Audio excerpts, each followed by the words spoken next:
রমজান মাসে অনেকেই শ্বাসকষ্ট বা অ্যাজমা নিয়ে ভোগেন। এমন অবস্থায় অনেকেই ইনহেলার বা পাফার ব্যবহার করে থাকেন। আজ আমরা জানব রোজা থাকা অবস্থায় ইনহেলার ব্যবহার করা যাবে কিনা এবং কিভাবে নিরাপদে ব্যবহার করা যায়। প্রথমে বুঝে নিই ইনহেলার কিভাবে কাজ করে। এটি ছোট একটি বোতল যা চেপে ভরে শ্বাসের মাধ্যমে ঔষধ ফুসফুসে পৌঁছে দেয়। মূলত ঔষধ ফুসফুসে যায়, কিছু অংশ গলনালীতে থাকে এবং খুব সামান্য অংশ পাকস্থলিতেও যেতে পারে। এখানে দুটি ফিকহি মতভেদ রয়েছে।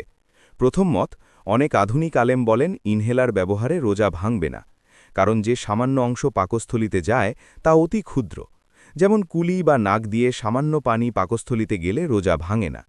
সুতরাং যদি শ্বাসকষ্ট থাকে, ইনহেলার ব্যবহার করা নিরাপদ ও অনুমোদিত। সৌদি আরবের ফাতোয়া বোর্ডও এই মত গ্রহণ করেছে।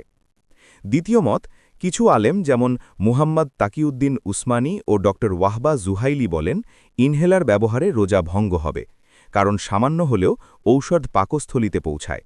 এই অবস্থায় যদি ইনহেলার ব্যবহার করতে হয় তাহলে সেই দিনের রোজা পরে কাজা করতে হবে। চিকিৎসা ও ধর্মের সমন্বয়। যদি রোজা অবস্থায় শ্বাসকষ্ট গুরুতর হয়, ইনহেলার ব্যবহার করা জরুরি। আলেমদের মতে জীবনের ঝুঁকি এড়ানো প্রাথমিক। সুতরাং রোগী স্বাভাবিকভাবে ইনহেলার ব্যবহার করতে পারে এবং পরে রোজা কাজা করতে পারে যদি আলেম বা চিকিৎসকের পরামর্শ এমন হয়। সংক্ষেপে, ইনহেলার বা পাফার ব্যবহার রমজান মাসে নিরাপদ যদি শ্বাসকষ্ট গুরুতর হয়। প্রথম মত অনুযায়ী রোজা ভাঙবে না, দ্বিতীয় মত অনুযায়ী প্রয়োজনে কাজা রাখা যেতে পারে।